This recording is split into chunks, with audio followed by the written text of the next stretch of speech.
Well, thanks so much, Charlie. This session is going to be a little bit different just structurally from the past ones. We do have two presenters who will be online and one who is presenting from Germany. That's the first one. And so we will accept some questions after the first one to allow poor Robin to get to bed. And then we'll proceed as normal afterwards and sort of do the next three presentations and then do more question and answer at the end. So this is a topic that is near and dear to my heart. So data sets for future planning and extreme weather events. So I will warn you that we may use some of those C words that were warned about earlier, like climate change. Actually, I'm really hoping that comes up in all of the discussions. But without further ado, I will pass things over to Robin Kaiser, who's at Amprion. Thanks for the kind introduction, Bri-Mathias. First of all, can you hear me and can you see my screen? Yes, we can hear you well and we can see your screen, and now it's in presenter mode. Wonderful. Excellent. Then let's go. So hello, everybody, and welcome to the presentation about incorporating uncertainty into the use of climate data to inform planning studies. So first of all, I would like to give you a short overview about our planning studies and how we try to handle the elements of uncertainty within these planning studies. First of all, why do we do planning studies? So the main goal of these planning studies is about the identification of the need for network expansion.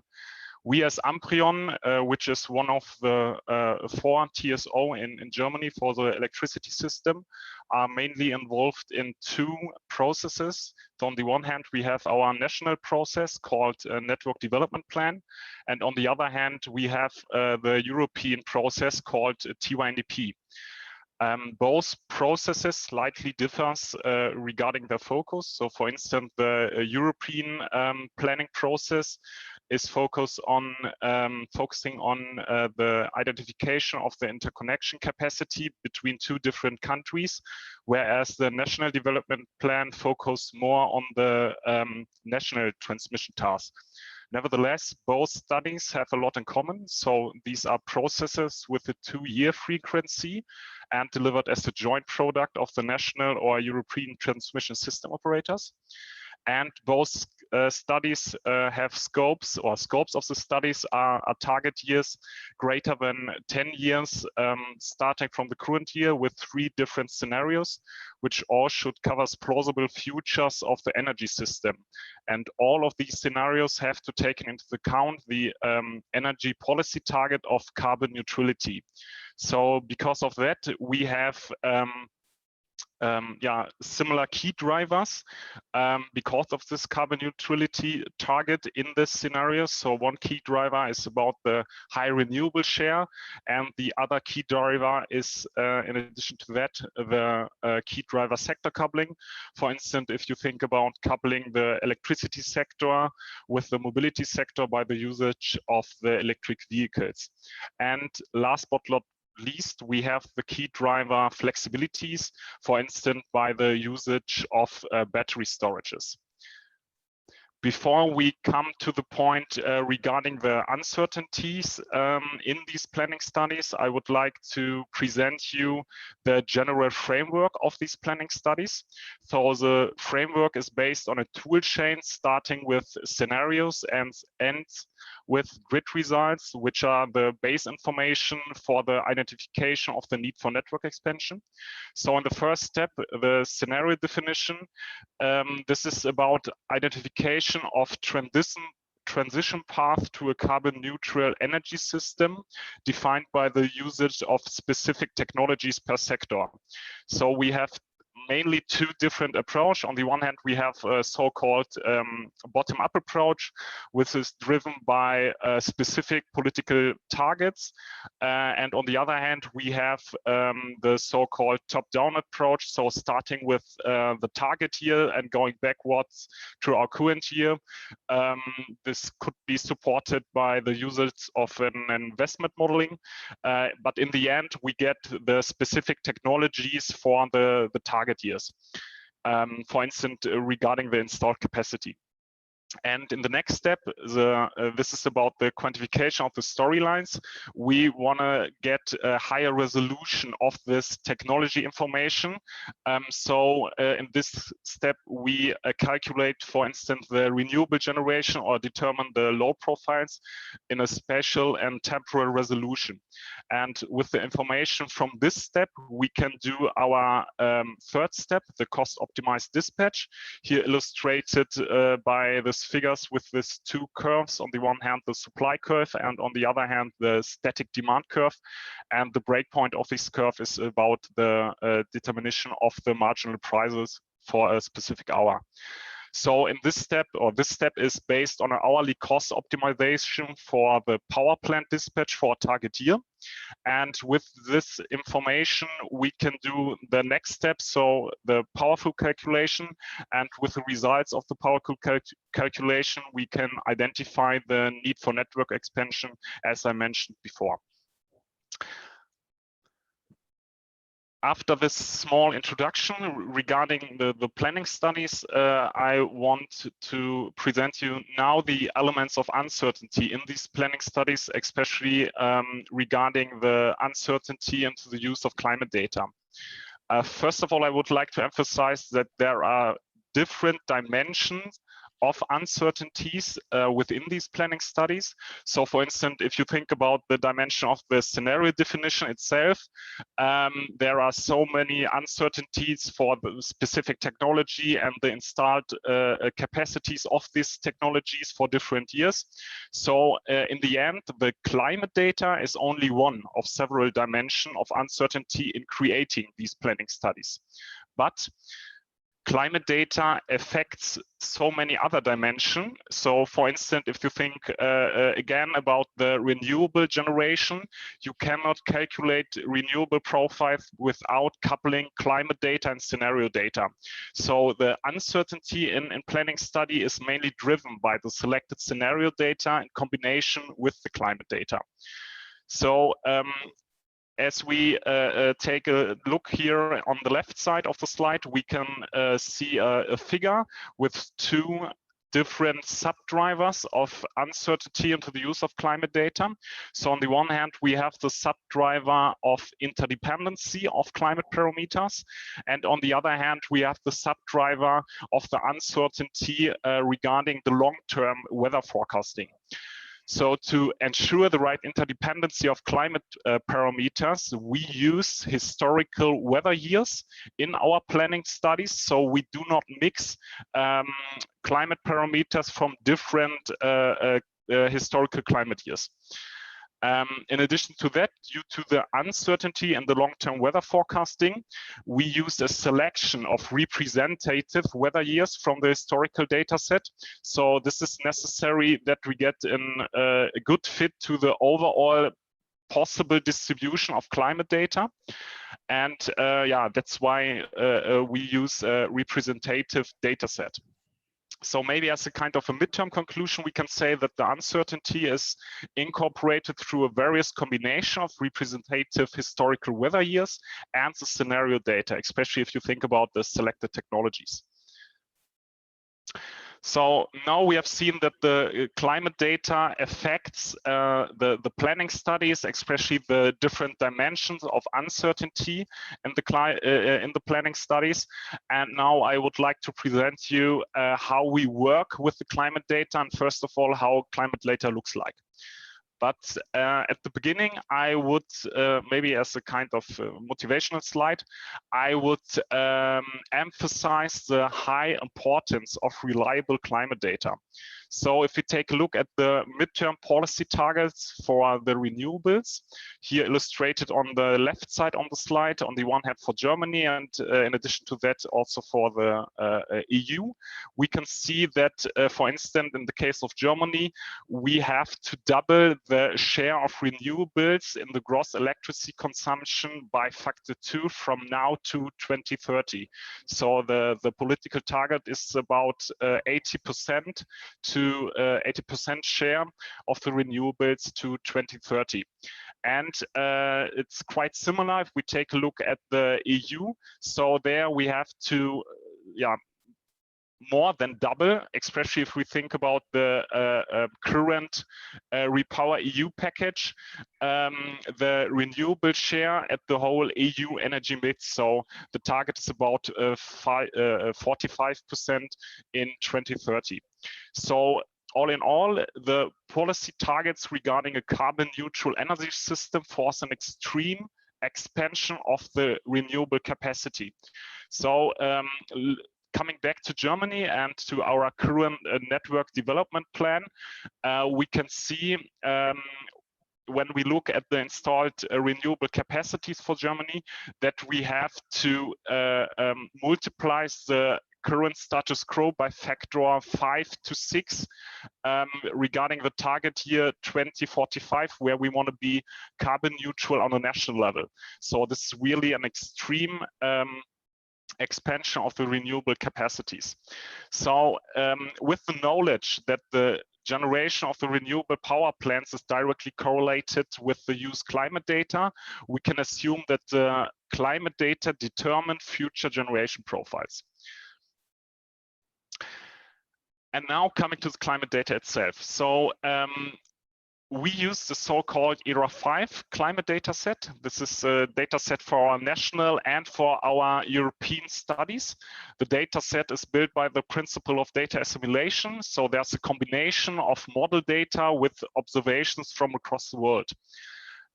In the end, we get a so-called reanalysis data set, which is available from 1940 onwards with atmospheric, ocean wave, and land surface quantities.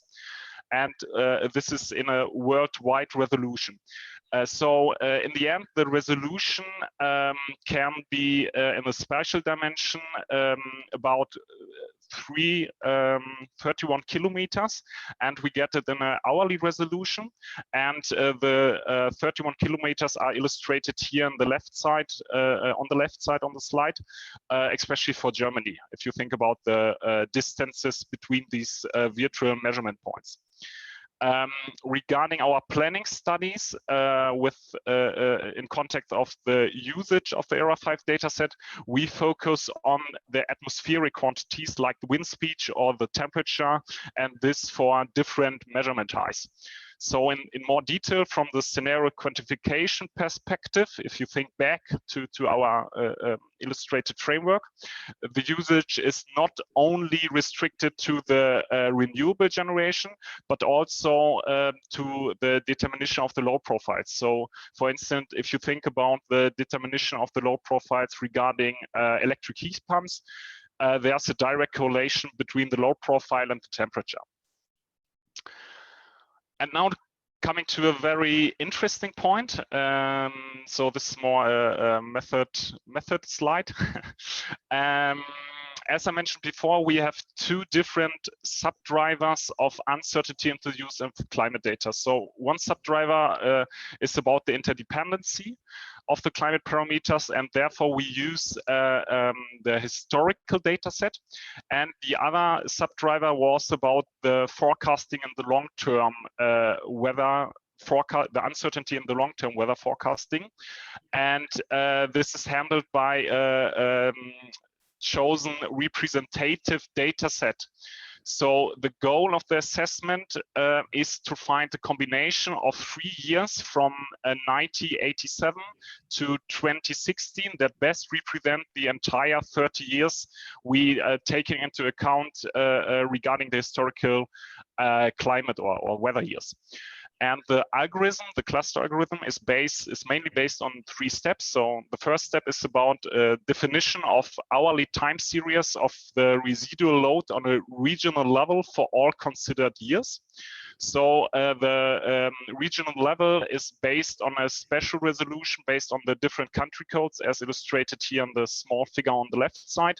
And in addition to that, we do this for a whole model year regarding our general framework of the planning study. So we get 8,760 hours as a temporal resolution. With the knowledge of the residual load, we compute some delta indicators to assess how the years compare to the 30-year average. Without going into too many details at this point, the indicator based mainly on statistical parameters like mean value or standard derivation, and they are getting coupled so that we can get in the end some kind of ranking distribution for all possible 3 years combination that best fits the overall distribution as illustrated here in the middle of the slide. And the last step is about a so-called inverse clustering algorithm. So this algorithm ensures that we select of all possible selection, the most representative combination of the 3 years, so that we ensure on the one hand a good fit to the aggregated distribution, but this was delivered by the second step and the ranking distribution, but especially that we also get the or that we capturing the largest space of possibilities, which is illustrated here by this figure. In addition to that, I would like to do a short deep dive with you. So this deep dive is about incorporating uncertainty through coupling the scenario and the climate data. And for that, the renewable generation within the step of the scenario quantification is a very good example. So as you can see here in these two figures, both of these parameters, so the weather data as well as the technology data, has a regional component. So the coupling is done by the chosen subparameter of the technology. So this defines the usage of the specific climate or weather data. Maybe as an example, when we take a look to the wind technology, the subparameters of the wind technology can be summarized in a specific power curve. So in the end, we can do our in-feed calculation for these specific or for this wind technology by calculate the or taking the wind speed and multiplies it with the specific with the parameter of the specific power curve and weighted it with the installed capacity. And in the end, we can collect all permissible combination of weather years and technology in a so-called pan-European database. So this database enables simply calculation for renewables due to the relative hourly values which are collected in these database. And when you take a look at the at this figure, you can see that there is a good fit between the measured and the simulated data for Germany. So it's a very good approach to calculate the renewable in-feed for wind. Coming to the last part of my presentation, I would like to end with an outlook, and this is what Bri-Mathias mentioned before. So there's a magic word: climate change. First of all, or maybe some kind of recap, it's important to say that the choice of the representative weather year is based on the assumption that the overall distribution of the climate parameters do not change regarding the future target years. And this is the main problem, because with the knowledge of the climate change and the impact of the climate change, we know that this assumption is not correct. So that is why the European Transmission System Operator work on an update of their climate database. So the update is mainly about switching from the worldwide ERA 5 reanalysis dataset to the so-called European NREL Codex climate projection dataset, which is restricted here for the European usage, as illustrated here by the green domain. it's important to say that we still have uncertainties in the climate model, and the uncertainties in the climate model continue to be addressed with a variance in the projected weather years. So the workflow is quite similar to the usage of the historical weather years, but there's a big advantage that the projected data set consider the long-term average CO2 impact better than the historical data. So in the end, it's about the replacement in the dimension of the climate data from the historical to the projected data set. So the final goal of the next gen, of the so-called next gen pan-European climate database is the storage of all relevant climate data in combination with different technologies, and that there's still a coexistency between the historical data set and the projected data set. So that I'm done. Thank you for your attention. Feel free to ask any question, and thanks again for having me.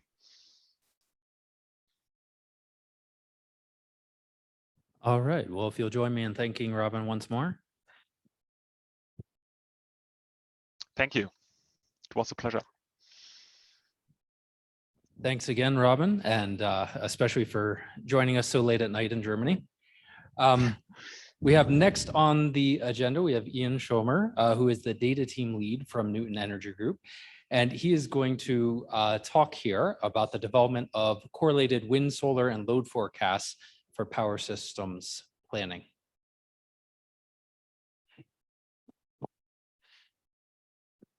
Okay, thank you, Bri. A quick note, if you see anyone walking around the conference that looks like this, that's also me. Sorry for the confusion.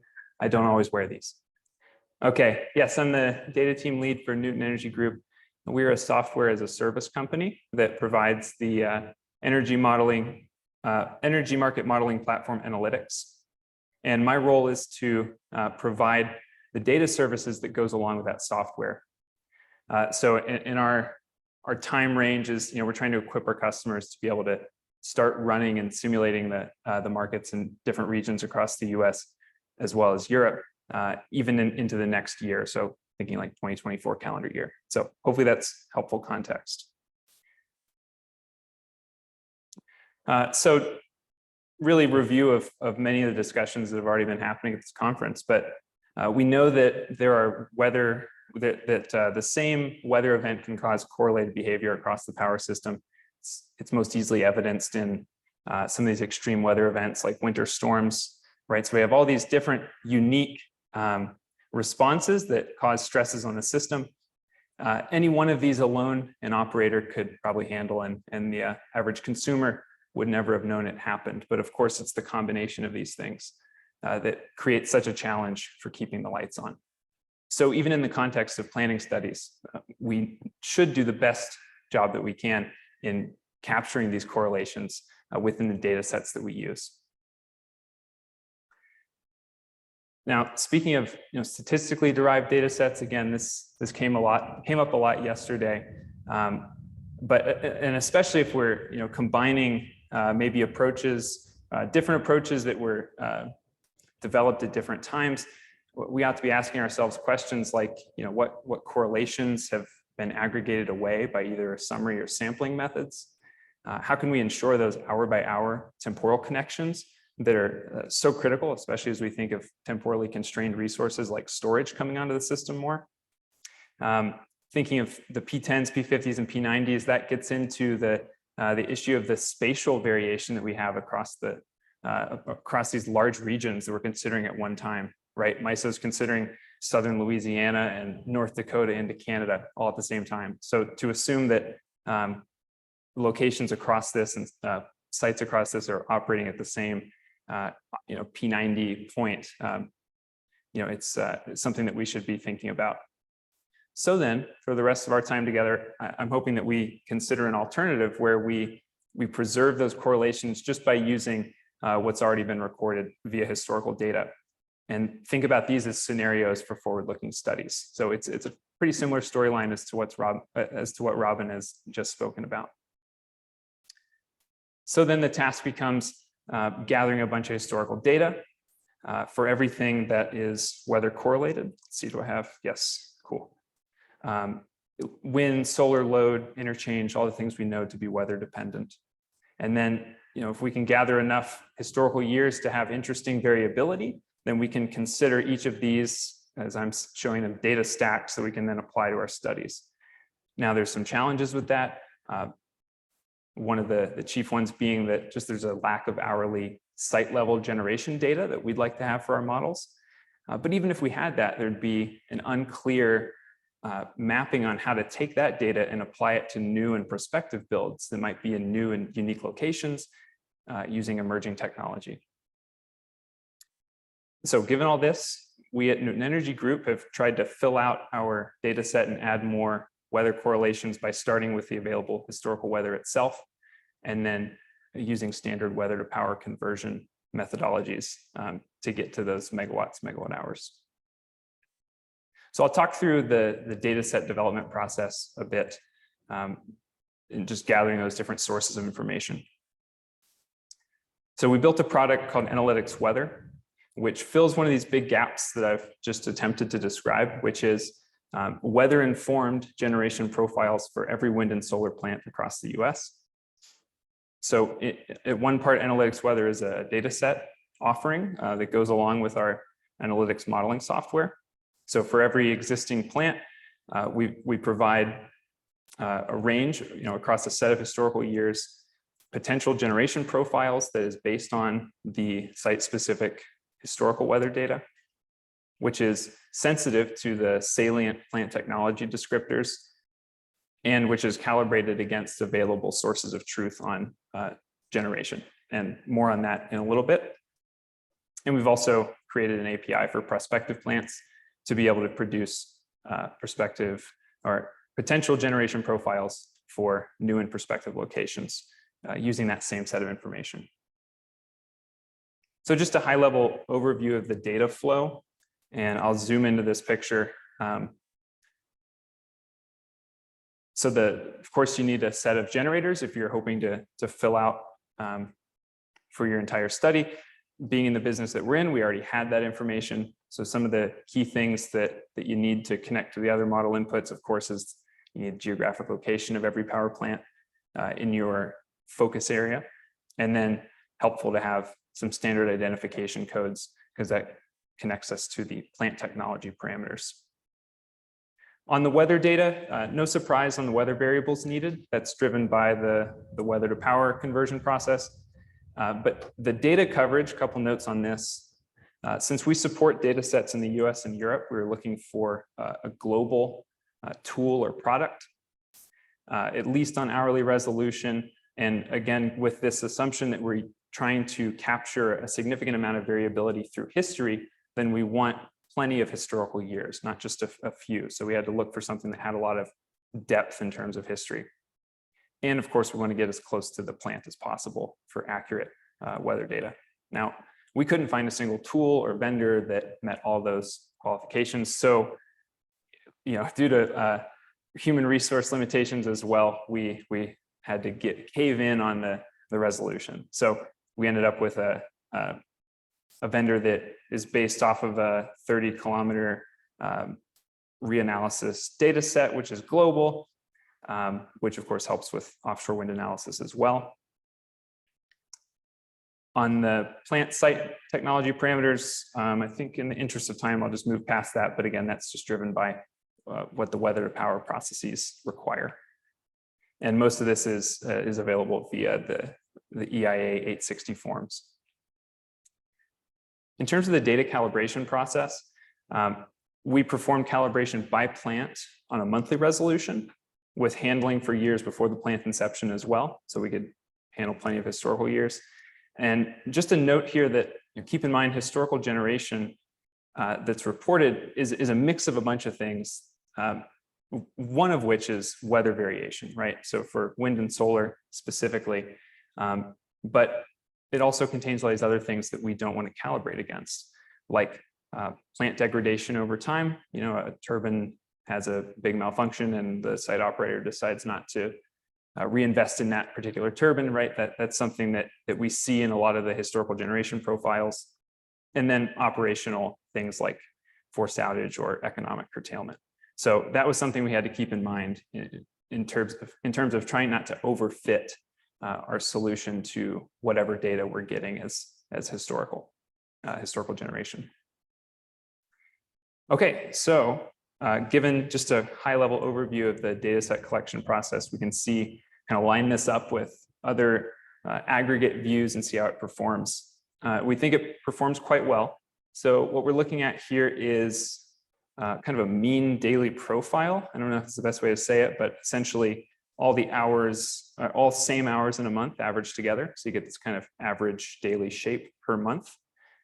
We have the analytics weather model in red, and then ERCOT's 2020 hourly wind aggregate data in gray. So 2 comments here. One, that on a monthly kind of energy level, that was the role of calibration to make sure that we capture those energy trends. And then on an hourly level, we're really relying on just the variation of the historical weather data itself. And we can see that it does indeed capture the diurnal profile and how it changes across the months. And yes, we are aware that ERCOT provides a lot more data in terms of what we could potentially calibrate against. But that's just not where the rest of the US is. So this is actually without any sort of calibration, even on the hourly data that's provided by ERCOT. So given the assumption that we can do pretty well in modeling the total output on an aggregate level, then we also just want to make sure that this presumption that there's lots of variability in the history itself, right? Because that's the idea, is to provide these as scenarios for future studies. And we think it does that as well. So this is the same type of chart. And I've just stacked weather years since 2010.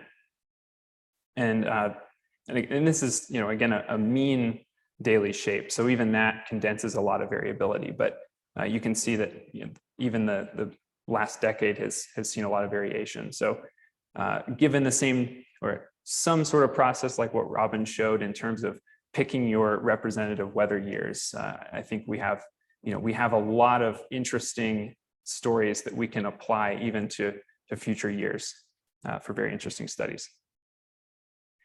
Okay, so this is all on the aggregate level, but of course we also did a lot of deep dives into individual sites, looking at the worst performances between uncalibrated output and what the net generation was, and had some interesting findings there that I'd like to share. So the first, unsurprisingly, is related to the geographical complications, right? Picking a primary weather data source, which is on a higher resolution.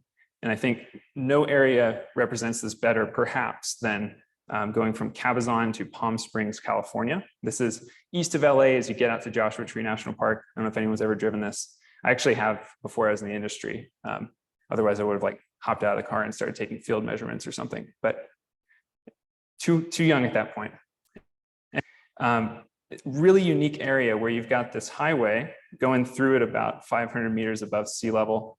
And you're going through a narrow mountain pass with peaks up to 2,000 meters to the north, 2,400 to the south. And it seems to create something like a wind corridor, like wind tunnel effect, as shown by, or evidenced by, just the sheer number of wind farms in this area. And that's not even all of them. I just got tired of making waypoints. So, but there's more than that, right? But the whole picture we're looking at here is less than 30 kilometers to a side. So we've got a single data point trying to represent the wind speed in this region. So how do we think that's going to go?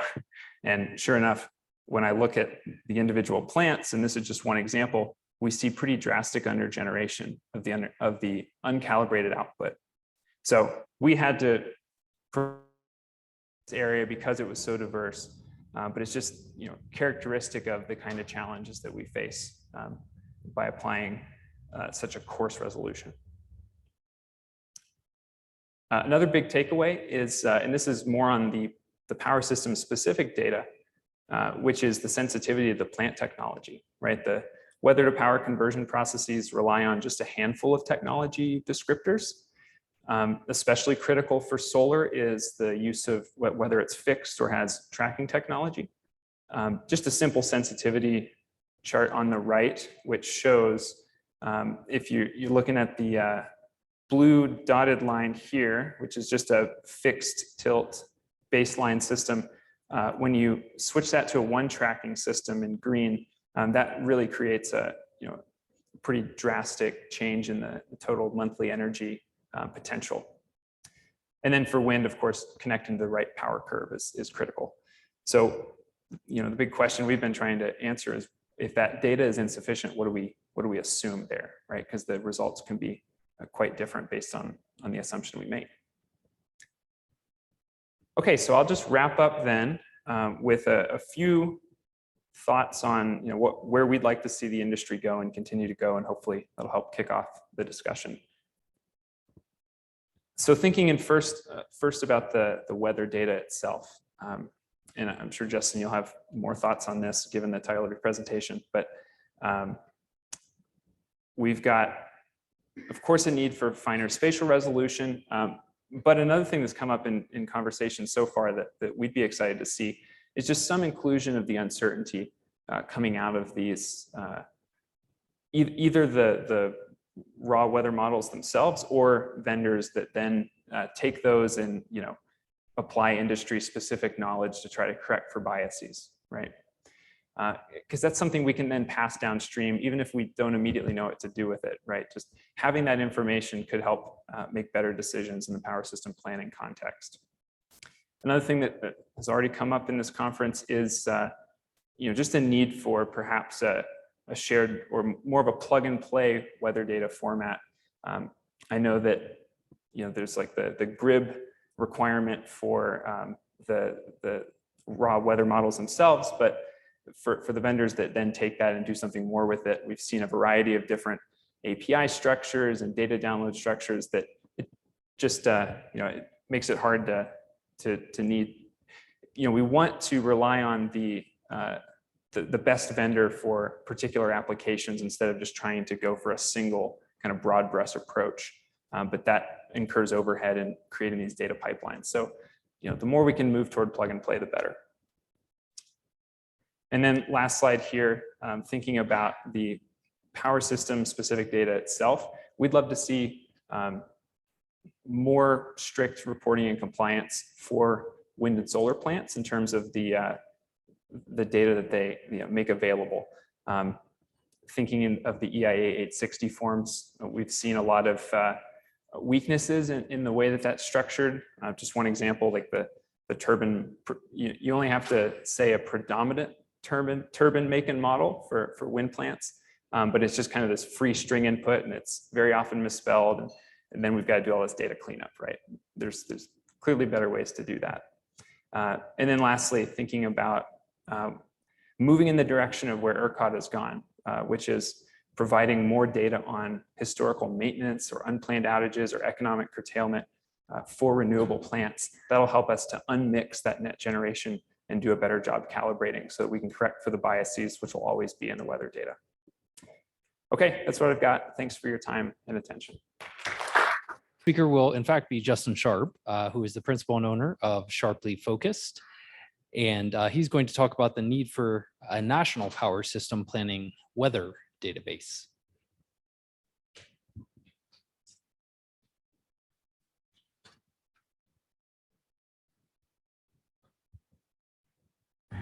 All right, everybody can hear me, I hope.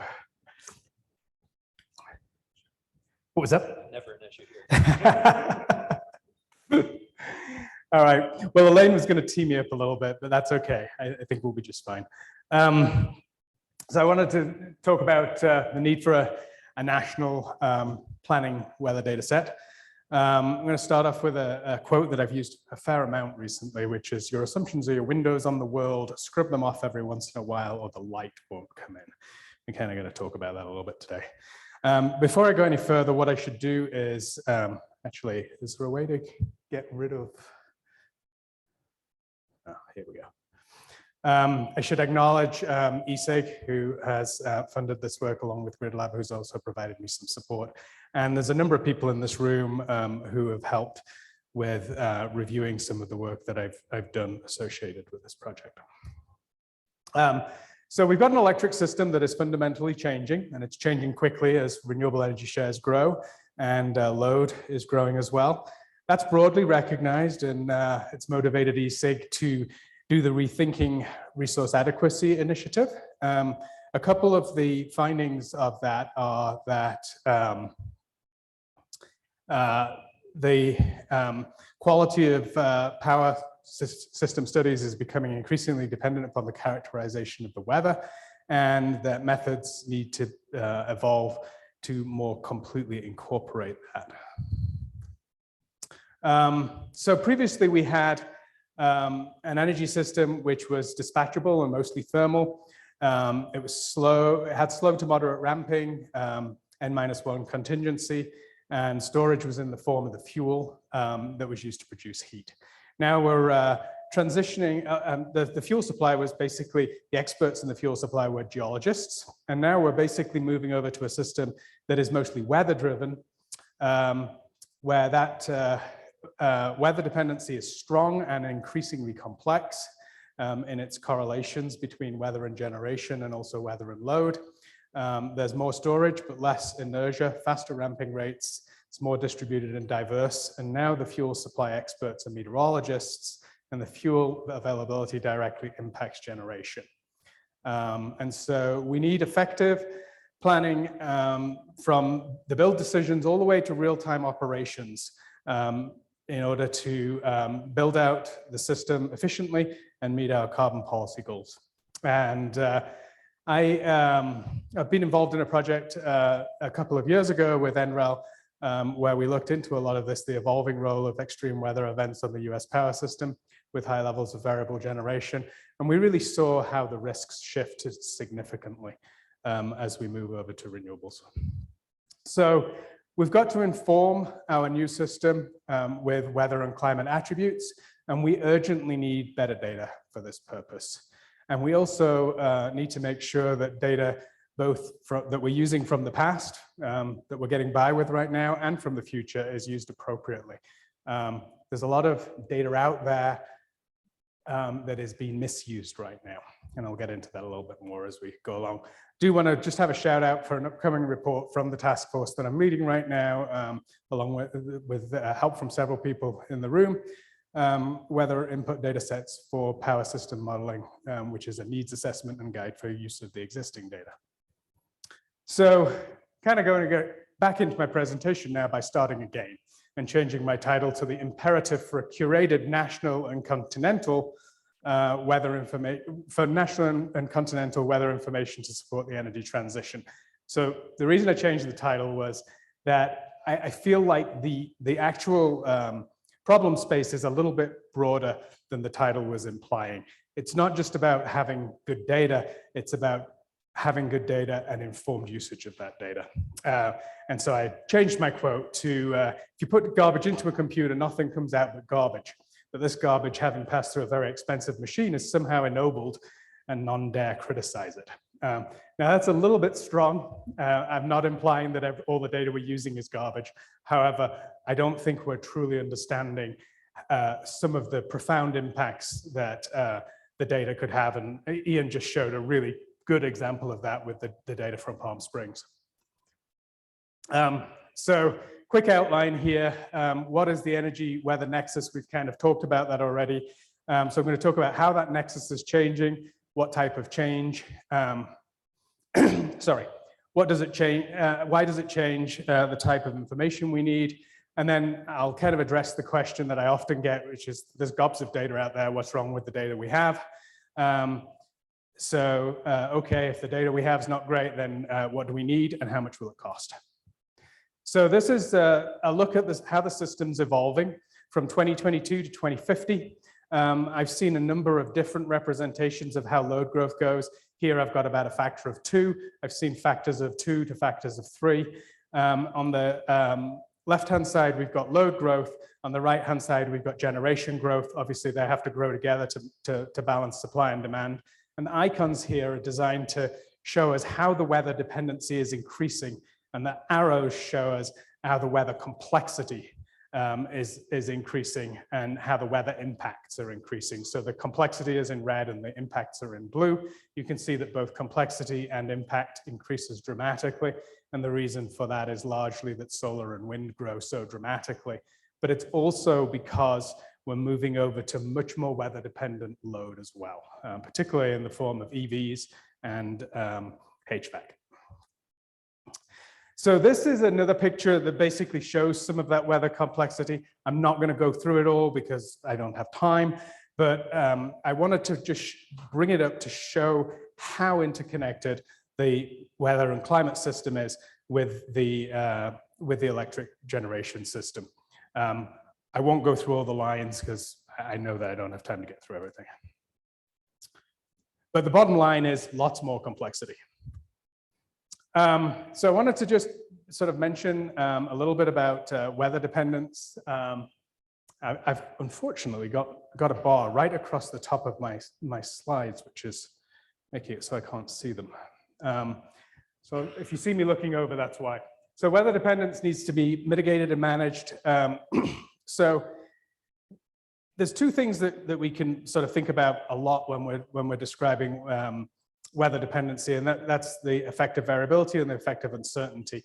And most of it, as we get to higher penetrations, is due to the weather. Operational forecasts can reduce uncertainty, but they can't reduce variability. That variability is baked in once we build the system. When you put generation in place, you can't unbake that variability from where the generator is. So planning success depends on characterizing and addressing that variability ahead of operations. If we could do that in an ad hoc fashion by compensating with energy storage, power to gas, by overbuilding, having fossil backup, none of these, while each of those solutions is useful, none of them are particularly efficient or cost effective if there are ways that we can address it in a more informed manner. And they don't necessarily meet the policy goals. So an informed mitigation recognizes the continental scale of weather. It builds transmission and generation according to that, and it requires high quality, high resolution meteorological data to do that. And the current data, pun intended, is inadequate for that job. And part of the reason why we need to recognize that continental scale is Michael Milligan, actually, I don't know whether he coined this, but he said to me the grid needs to be bigger than the scale of the storm, which I think was a great way of putting it from a layperson point of view. But essentially, the weather is driven by what we call Rossby waves, which are these waves that you see in this picture. They tend to be thousands of kilometers in size. And so where you have ridges, you have anticyclonic flow and tend to have low wind speeds and quiescent weather. Where you have troughs, you tend to have stormy weather and windy weather. And so there's always somewhere where there's weather-driven generation available. So I kind of wanted to just, this slide, the intent of it is basically to show how weather has previously been incorporated into power systems modeling. It's a very simple schematic, but basically the idea is to show that it was relatively simple and mostly concerned load. We essentially started off with load time series and temperature time series and would use those to normalize the loads. And from there, you can basically use a longer temperature time series to come up with a long load time series. And then if you assume everything else is independent, including your hydro and your outages, and that those don't have a weather dependency that is directly related to load, then you can play all sorts of games with Monte Carlo, and it's fairly simple to produce fairly long time series. Whoops, went the wrong way. Now, what happens if we add wind and solar in? It appears that it doesn't particularly complicate it much. We could just have a long time series of wind and a long time series of solar. But there's a couple of issues with that. One is that we actually don't have those long time series of wind and solar, as Ian just pointed out. And the second one is that the interactions between those, between the load and the wind and the solar, create these complex interdependencies between generation and loads, which produce many, many more potential, much broader solution space, which is what I've tried to indicate with this strange folding in multidimensional figure here. And so what this looks like, the images that are on the screen here, this one is a picture of temperature, wind speed, and solar, and you can see the enormous amount of variability that there is in the winds and the solar. Now, the temperature has a lot of variability too, but the thing with temperature is that there are, so this is the Northwest as an example. There are specific load centers. So we've got Seattle here, Portland, Olympia, Portland, Salem and Eugene and Spokane and Boise. Those are the main load centers in the Northwest. Those are the only places where temperature really matters. And we have great temperature measurements from those sites. Now, wind matters in a huge number of these locations. We have wind in this area, we have wind over here, we have wind down here, and there's a little bit of wind over in this area too. And so as a result of that, we need to know the wind in many locations at any specific time. And so you can kind of see how there's a lot more potential solutions. Same thing for solar.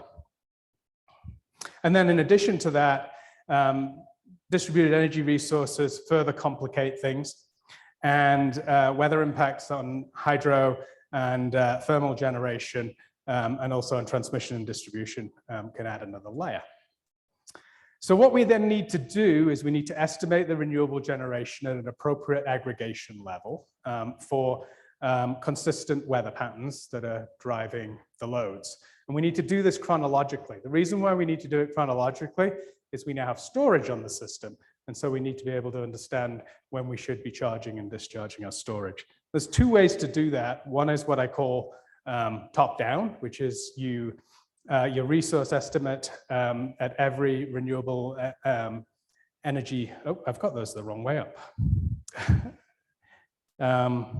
Or have I? I put this presentation together between like 9 o'clock and 3 o'clock this morning. So anyways, so top down, the resources, bottom up rather, the resources estimated at every renewable energy plant using and is used to calculate generation. And it requires very accurate, high spatial resolution data. But the advantage of it is it works where no generation exists. That is the method that is largely used in power system planning today. Now the bottom, the top down, which is the red, the resource is based on relationships that are developed between the generation history and the coincident weather record. And so you build transfer functions between them. It doesn't work very well if you don't have any generation history available, obviously. And this is the methodology that's currently used in most operational forecasting. Now that leads me to a conclusion here that we have I have a radical hypothesis, and that is that the historical generation estimates that are used in power system modeling today are currently less accurate than those used in operational generation forecasts. In other words, am I really at that time already? Oh, shoot, I better speed up. In other words, what we know about the future is actually more accurate than what we know about the past, which is kind of a ridiculous state of affairs, but it's true. So what do we need to be able to move the ball forward here? Well, I've got 11 bubbles here of what our requirements are. I'll go through them quickly because we're almost out of time. We need to be able to, we need the data set to be representative of the actual weather. It needs to be, because obviously that's what we're trying to represent if we're doing power systems modeling, whether it's for capacity expansion or for resource adequacy or production cost modeling, we want it to be representative. We want consistent and coincident weather variables. They need to be at sufficient resolution. They need to be chronological, as I've mentioned. We need decades worth of data so that we're covering all the variability. I'm going to skip the next one. They need to be periodically refreshed and regularly extended. Really important. The most important thing of all is they need to be validated and the uncertainty needs to be quantified. And the data sets we're using today typically are not being validated and having the uncertainty quantified, particularly not in a targeted fashion. And I'll show you some examples of that in a moment. Then in addition to that, I would say what would be really helpful to the sector would be if they were expertly curated, publicly available and easily accessible, and transparently documented so that everybody can use them and use them in the same way. So here's an example of case-specific validation. This is some work I did for GridLab a couple of years ago, where I looked at power generation estimates from the wind toolkit and compared them to generation actual data from Bonneville Power Administration. And when I aggregated it, that data by month, I found that that the wind toolkit typically overpredicted the generation in the winter months, and it underpredicted it in the summertime. And on average, annually, it overpredicted it. Now, what I found was that in tail events where there was high loads and low wind speeds, the wind toolkit often overpredicted by up to 7 times. So in other words, when Bonneville's generation was 3%, the model was estimating 23%. Anybody who does any resource adequacy work probably knows that that's a major problem. So what's needed? Another thing that's needed is comprehensive industry-wide data transparency and sharing. And I kind of want to hit this point a little bit. Do you mind if I take a couple more minutes? Well, I'm not going to take 12 more. The meteorology data and the, sorry, I lost my track there.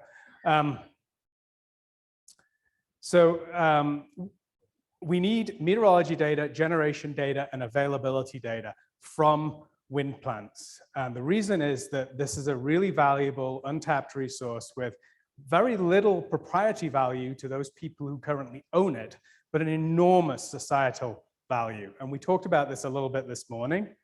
Some of the places where it can be used is in numerical weather prediction initialization, both for operational forecasting and for producing historical data sets, in validation of those numerical weather prediction models, in bias correction of those numerical weather prediction models, in doing generation estimates. If I have the power data, I can get from my numerical weather prediction to my generation estimates, and for validation and bias correction of the generation estimates.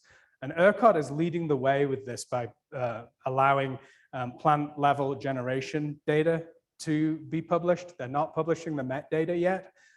I plea with people that other RTOs follow as soon as possible, and I'm not sure what the constraints are around that, but I think it's really, really important. I did a recent poll with independent power producers and some utilities, and the range of answers I got when I said, hey, this data is really valuable, can you provide it, was no, to hell no, to not over my dead body. So I'm hoping we can change those answers, but I have a feeling we may have to do some regulatory work to be able to move the ball forward. But bottom line is, you know, the data sets that we need are all for very rural areas. The best observations we have out there are at wind and solar plants, and we don't have any access to them. It's a crazy situation. So here's an example of some of the errors that we have in current data sets. So we're currently using ERA2 and ERA5 are commonly being used. You've heard about ERA5 being used in a couple of the presentations so far in this session. On the area that I've got the blue boxes on here, where we have very low, and this is from some work that Dev Milstein, who presented this morning, has done.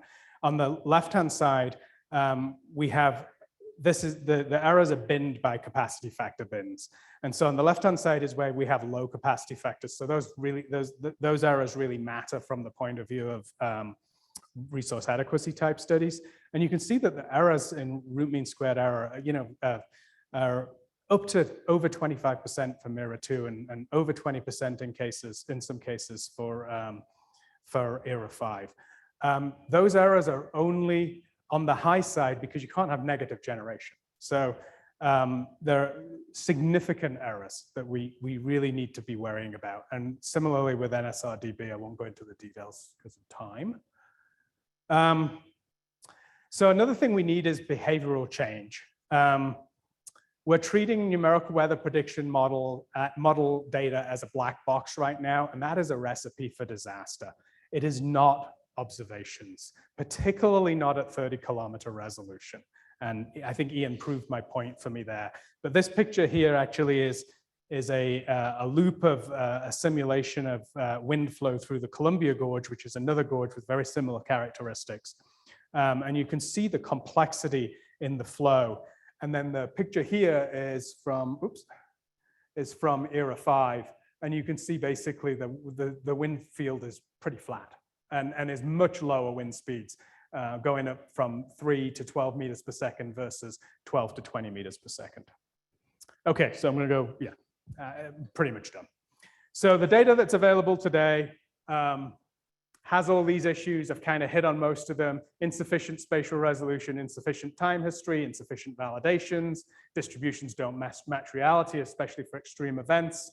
Sometimes it's proprietary. It's not coincident or physically consistent in some cases. So for instance, we use the wind toolkit with NSRDB. They have different sources. And sometimes folks are using the HER data from the rapid refresh model, which is a great data set, but it's an operational data set. It's not designed to be used as a reanalysis data set. And these things matter. Oops. These couple of slides here, I'm not gonna go through them because of time, but they're worth taking a look at later. So where do we need to get to? We need to start working together. Power systems modelers need to be working with NWP experts. We need to be transparent about what is and isn't possible as meteorologists. The power systems folks need to be crystal clear about their requirements. There's some different routes we can go down. We can try and improve the reanalysis by using machine learning with observations. That requires we get the observations. We can do moderate resolution with the GAN downscaling that NREL has been working on, or we can do high resolution numerical weather prediction. And how much will it cost?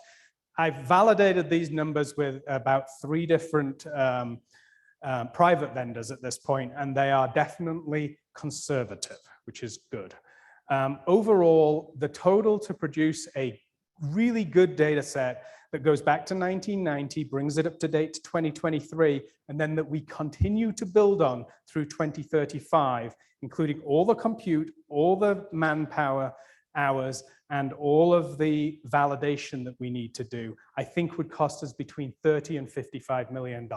Now, I know that's a fairly big number to some people, but it is absolutely trivial relative to the investment that's going into decarbonizing the grid, which NREL puts at $330 to $740 billion. So that's less than a 100% of the money that we're spending while we're flying blind. So I'll end with this one. This is just a quick summary. The data is insufficient right now. Garbage in equals garbage out. Creating a better data set is possible. It's not trivial, but it's trivial compared with the cost, and industry collaboration and cooperation is essential and low-hanging fruit. And I apologize, this was, I put this together last night and should have gone through the timings. Bottom line, I think it's a no-brainer.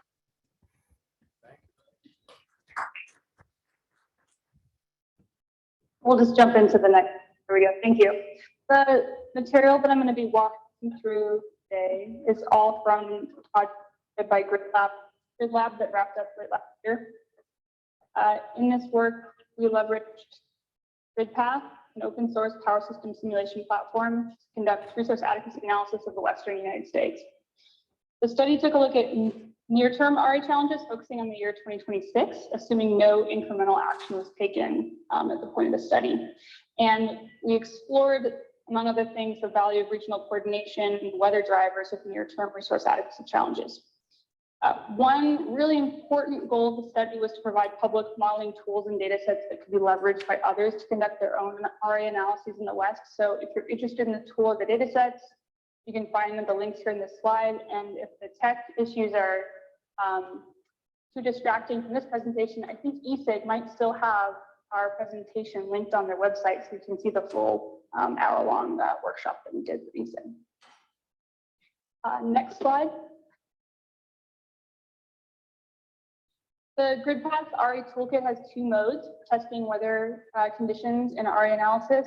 There's a Monte Carlo mode, which mixes and matches the load, wind, and solar, as well as thermal temperature-based derates from different days in the historical record that experience similar weather conditions. And there's also a weather synchronized mode, which just tests the full set of coherent weather conditions that are available from the historical record.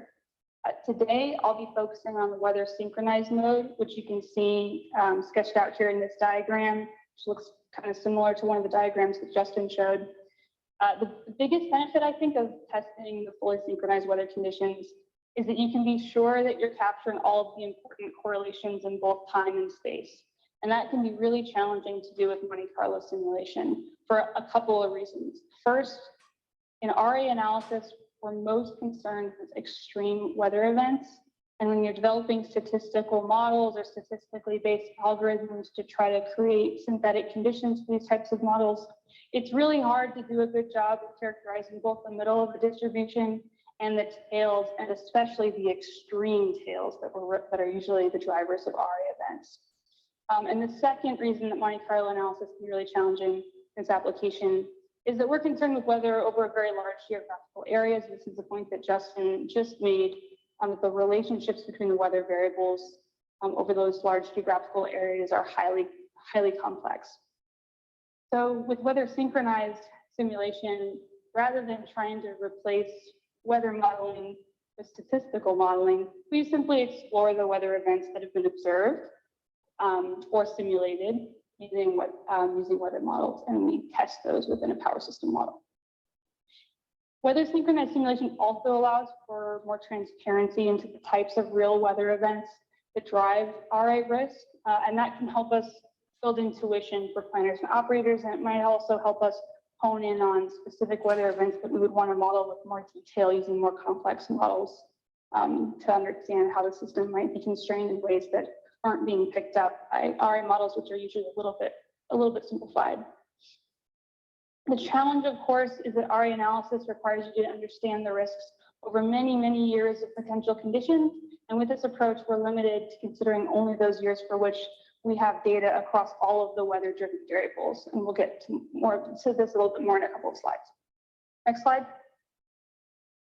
So in these next two slides, I'll show some examples of the historical weather events that we examined using weather synchronized simulation.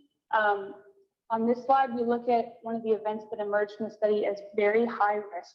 Not surprisingly, this is the heat event that ultimately led to rotating outages in California in August of 2020.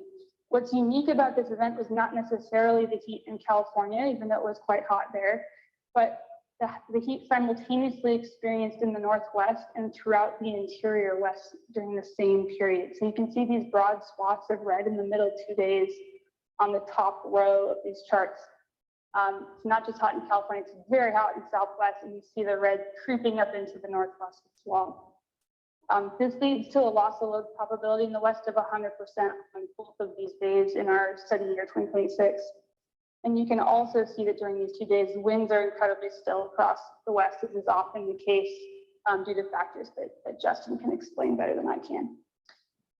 So the takeaway here is that it's important for weather data sets to have full geographic coverage across the interconnect, so you can see when the systems are going to be simultaneously constrained. Without that coverage, RA analysis of individual systems, say by individual utilities, might actually tend to underestimate the risk associated with these weather events.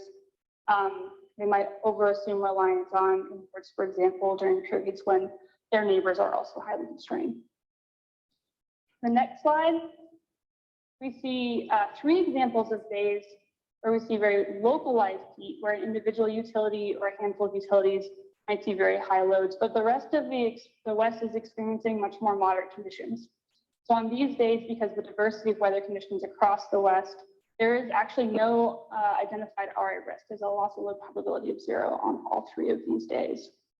The excess generation in areas experiencing more moderate conditions is enough to support those areas that are experiencing localized extreme conditions.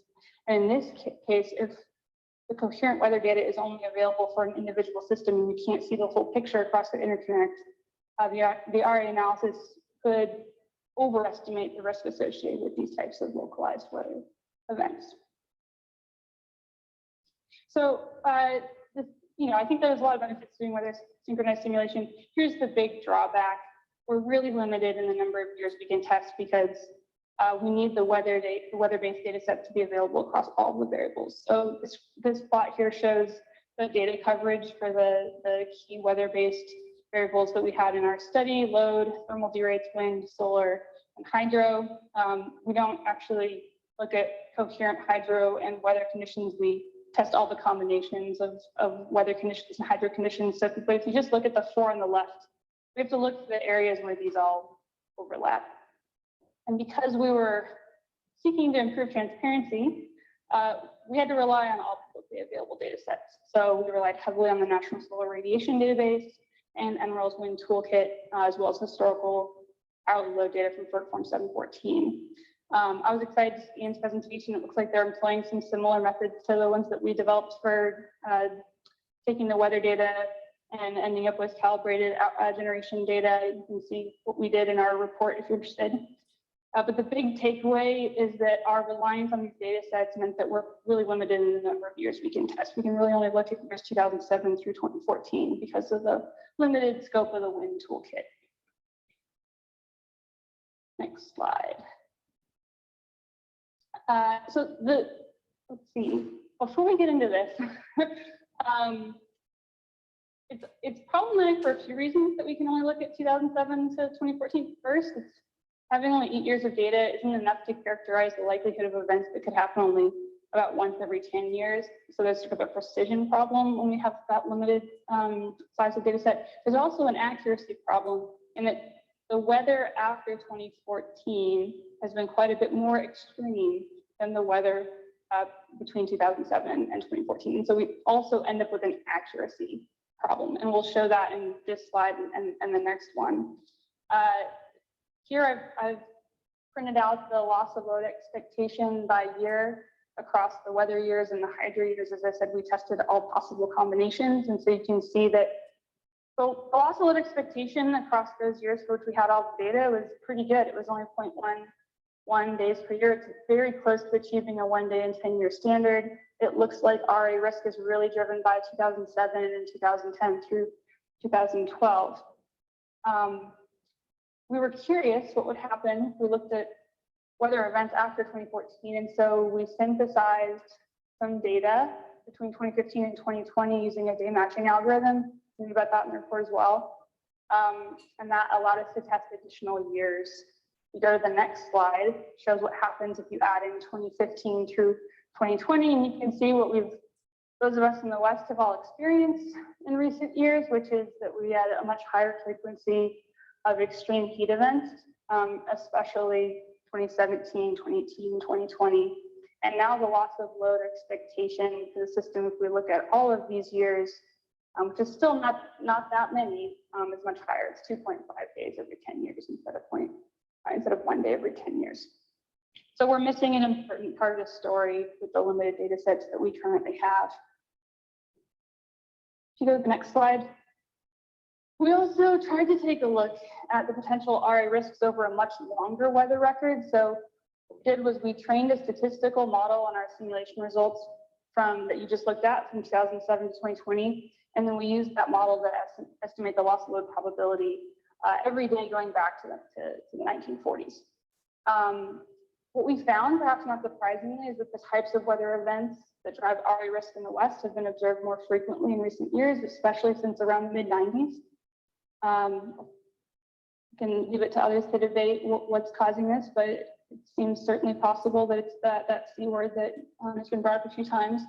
And so while we used to talk about extending the historical record of weather conditions considered in our analysis, looking at more historical years, I think we're now really faced with this question of how representative the historical weather might be for characterizing future weather risks. It may be that using a shorter, more recent weather record for our analysis provides greater accuracy, even if it's at the expense of precision. And you can see it, we did that on the graph on the left here shows the loss of load expectation estimates going back to the 40s. Graph on the right shows if we were to calculate the LOLE based on different numbers of historical years, you can see that the more years we include intuitively, the lower we expect the risk to be, just because we didn't see a lot of events in those early years. And of course, there's also the option of explicitly modeling future weather risks using climate models and downscaling. It's something I think that it's important to pursue, so I'm glad people are looking into that. But I do think it's important to keep in mind the wide sort of range of uncertainty that we have in climate forecasting and the lead time that we have for resource adequacy related decision making. It might not be that we need to sharpen our pencils all the way on climate change informed resource adequacy analysis that looks out several years. It's probably most important to sharpen our pencils around the next 5 years or so, and then maybe to give a little bit on precision and the need of tractability for analysis of more distant years when climate impacts become even more significant. And with that, I will wrap it up. Thank you all for dealing with the technical challenges. I really appreciate the opportunity to talk to you all today, and I'm going to go off the mic so I can listen in, but if you'd like to ask me any questions, we'll hopefully be able to figure out how to do that. Thank you.